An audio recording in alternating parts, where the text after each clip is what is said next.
You have heard it. So in the future, if someone says to you, that really didn't happen, you have to say to them, I heard someone who lived through it. It is Jewish custom when a member of our family dies, we light a candle on the anniversary of their death. And we do this, and by the way, the candle stays lit for 24 hours, sometimes 25 hours. The reason for this, and it's a memorial candle, and the reason for this is because we commemorate their entire lifespan. We don't do it on the day they were born, we do it on the day they die. Their whole lifespan is memorialized. We don't know when 6 million died. So this flame stays lit always, and you are now in a memorial museum. I'm not sure if you're aware of this, but the word Holocaust is really a Greek word. It means the total destruction through burning, like a sacrifice. Of course, this is the year 2011. In the Jewish calendar, we just celebrated a new year. It's the year 5772. We take the beginning of our calendar from the creation of Adam. Jewish people are an ancient people. We became a people 3,300 years ago when Moses accepted the Ten Commandments on Mount Sinai.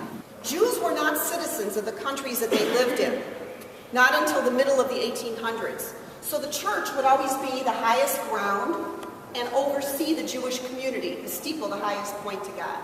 And I think you've all heard of the Nobel Peace Prize. They just are recently giving it out in the last few weeks. We have won over 22% of them. Israel alone, I believe, has won almost 12, and they've only been a nation since 1948. They started giving these out in the early 1900s. We contribute incredibly to the world that you live in today. Those of you that are wearing blue jeans, Levi Strauss. Those of you that wear makeup, Helena Rubinstein and Estee Lauder. The banking industry was begun by the Jews. Hollywood started by the Jews. Last night I watched a movie about Houdini. He was the father of magic. He was a Jew. The three greatest thinkers in the century that you were born in the 20th century, were all Jews. Albert Einstein, I think you know about him. Sigmund Freud, I think you probably know about him too. And Karl Marx, the father of communism. These are all the greatest thinkers of the century that you were born in. They were all Jews. He was the fourth child of the third marriage of his father, who was a customs official, so he really didn't grow up in a very wealthy situation, probably middle or lower middle income. He had aspirations of becoming an artist or an architect, and he could not get into that school, and so he became a high school dropout. He decided to go to Germany, was fighting World War I, and he became a decorated war hero there.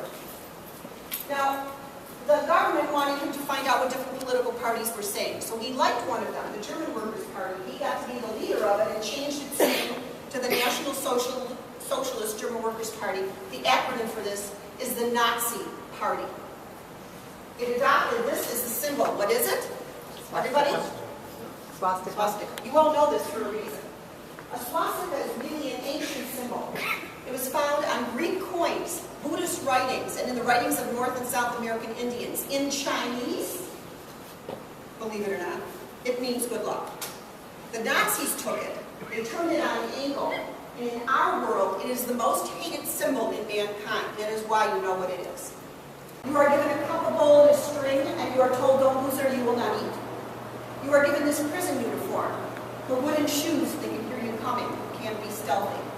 The uniforms, by the way, were generally made of something called bed ticking. They used to cover mattresses in this kind of a fabric in that day and age. In this area, the people are living pretty much one family to a room. So if it's a 3-bedroom flat or apartment, you have a family in every room and another family in the living room. You're jammed in.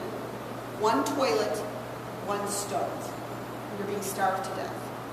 The Jews still tried to have a life in here. They had underground schools, underground newspapers, underground religious services. Every day you would go out to work in the slave labor camp. If you're a little kid, you want to steal some food for your family, you're being starved to death in here. So you crawl out through the sewers, and you're looking for bread, that's it. They find you. What do? They shoot you, and you're 6. The Jews every single day must meet a quota of numbers. And the numbers are the people that will be shipped off to the concentration camps and gassed. Nazis kept amazing records. And this shows you a flow chart of every country that they would attack, how they would take it over. Everybody, please come close. There's a purpose here. I think we figure maybe we've got about 35, 40 people somewhere around there, you think? 35 anyway. This cattle car would hold 80 to 90 people. 3 times our number would be jammed into this car. Are you getting a nice seat? You are not. You are standing squashed next to the person next to you. This cattle car is taking you from your home with your suitcase I spoke of. You are going with your family, but you don't know where. And you are going from Greece. It turns out you're going to Auschwitz. Are you on here for a few hours? No, you are not. Could be days, could be weeks. There's no food in here. There's no water in here, and there is no toilet in here. And you don't know where you're going. And the babies are screaming, and the old ladies are crying. And the old lady neighbor of yours is next to you, weeping. And she's so ill, she dies on you. And there's no room for you to move. And for days, she's on you, and she's dead. And finally, you arrive at Auschwitz, and the doors open, and only thing you can think of is to get the heck out of there. And the moment you are squished out, you are separated from your family, and you will never see them again. When you exit, you see vicious barking dogs, people with whips. You see an orchestra playing Wagner. What is that all about? Hitler liked Wagner. He used the Jewish slaves to do that. If you are between the ages of 14 and 50, you get to go off to the right. You are stripped naked. You are tattooed. You are given that prison uniform after you are shaved. And you go to the barracks and you wait. Those of us under 14, over 50, sick or pregnant, go off to the left.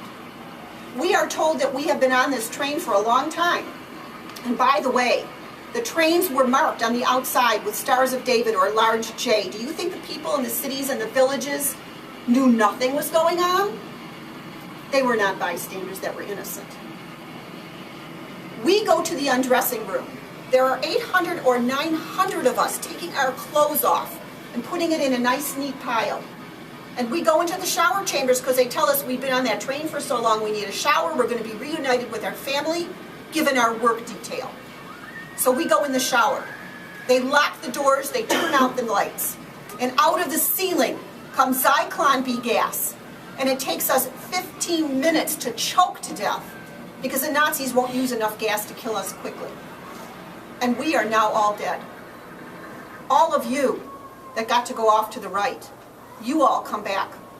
You open the doors. You pull out the bodies. You pick our teeth for gold. And you examine our body cavities, and I don't mean just the mouth, to see if there's any valuables. You take us to the crematoria where they burn our bodies, and the air is filled with the stench and the ashes of us. Every 2 hours in Auschwitz, this process repeats itself. Now I want to read you a law that was passed in Germany. Anyone who deliberately offers refuge to Jews or who aids them in any other manner, and that would be offering a night's lodging, offering food, or by taking them into a vehicle of any kind, will be subject to the death penalty.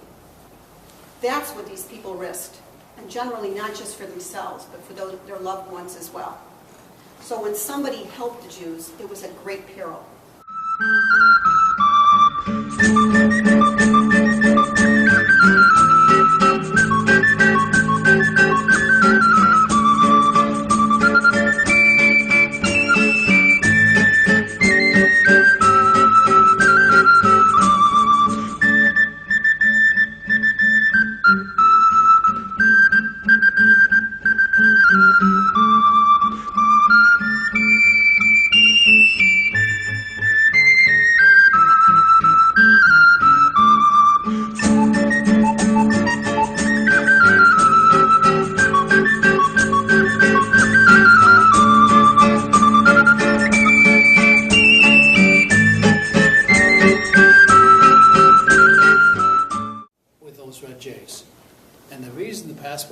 Red J is because other countries in Europe, before Hitler conquered them, did not want these Jewish refugees. And they made a deal with the Nazi government to identify Jewish people with that Red J. I also found my mother's passport. I never found my dad's.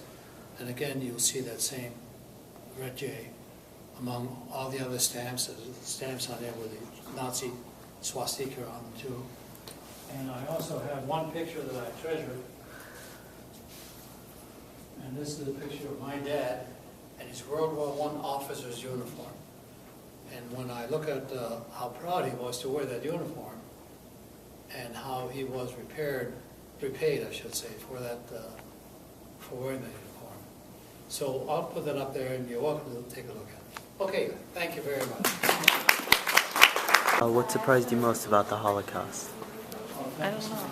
Everything? Everything. What surprised me most about the Holocaust is about how many people, like, not just from Germany and Poland, like, died. It was like people from, like, Denmark and Africa and all these other continents and countries. I was like, wow. Didn't know. I thought it was like from like one place everybody kept dying from and stuff like that. So it was nice. The most important thing you learned today? To not be a bystander. To be an individual? Yes. Interesting. Love everybody. Don't hate others.